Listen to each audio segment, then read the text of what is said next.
Hello students, स्वागत है आप सभी का हमारे यूट्यूब चैनल पर जिसका नाम है सौरभ क्लासेस फॉर हिस्ट्री। मैं सौरभ आज एंसेंट हिस्ट्री से, प्राचीन कालीन इतिहास से एक महत्वपूर्ण विषय समुद्रगुप्त एवं उसकी उपलब्धियां लेकर उपस्थित हुआ हूं। तो चलिए बिना समय गंवाए हम अपने इस विषय को प्रारंभ करते हैं। समुद्रगुप्त की उपलब्धियों का वर्णन करें।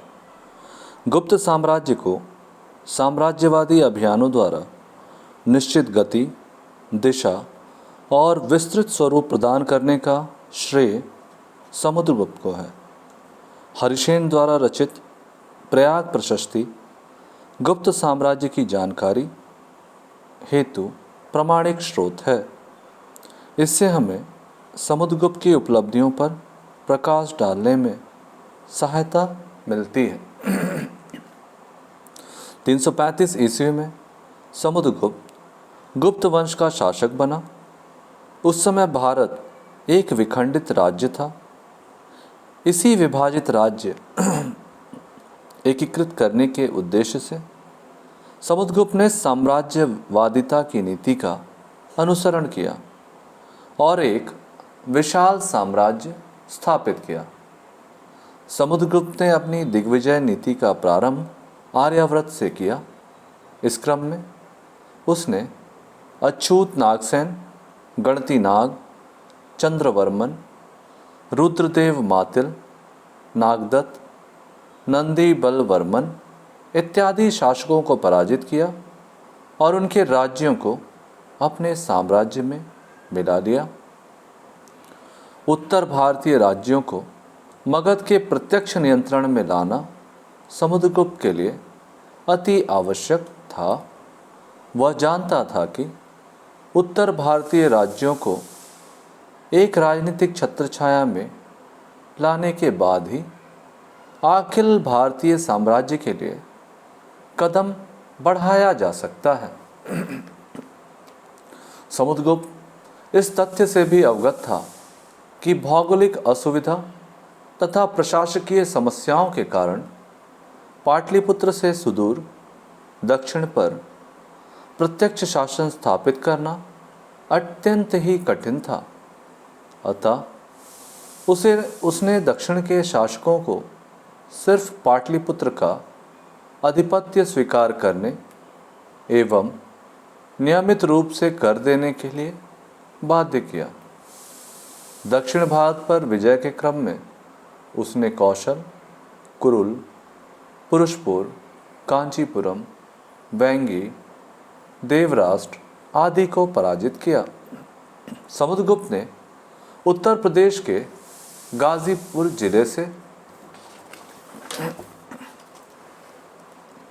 लेकर मध्य भारत के जबलपुर जिले तक फैले 18 जनजातीय राजाओं को पराजित किया।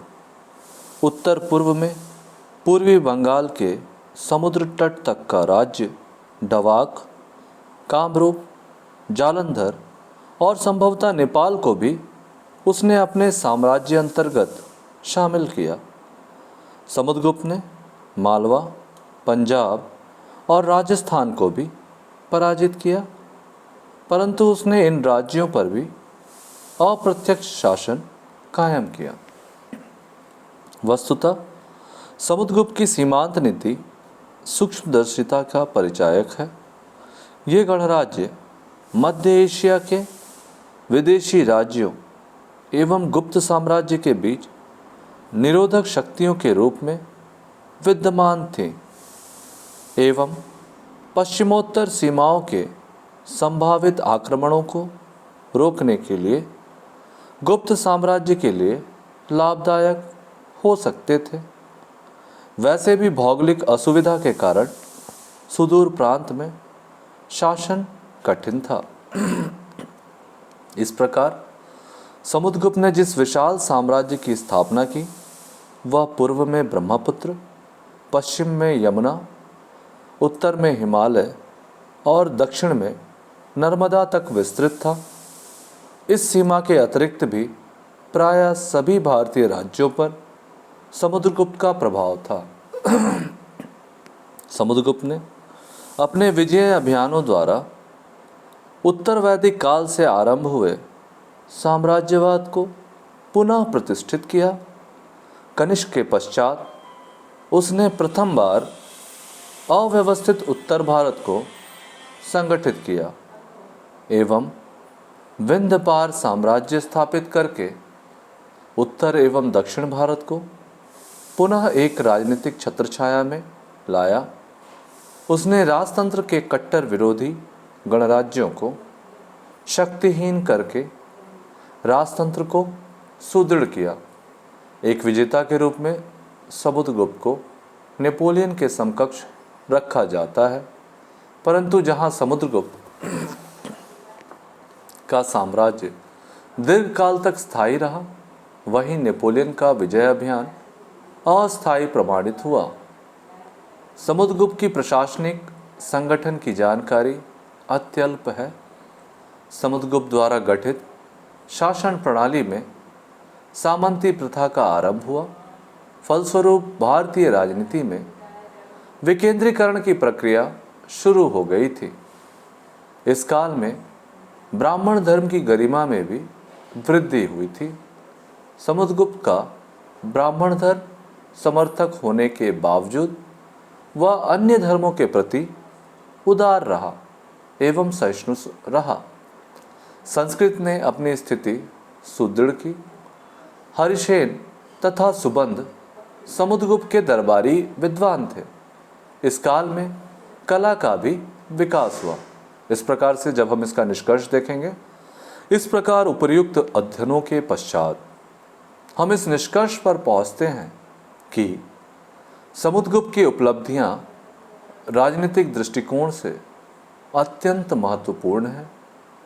उसने अखिल भारतीय साम्राज्य का निर्माण करके राष्ट्रीयता के आदर्श को पुनर्जीवित किया।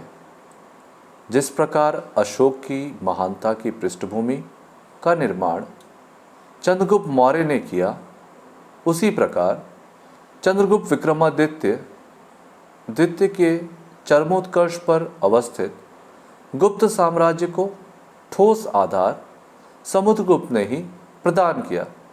इस प्रकार से हमारा यह विषय यहाँ समाप्त होता है। धन्यवाद।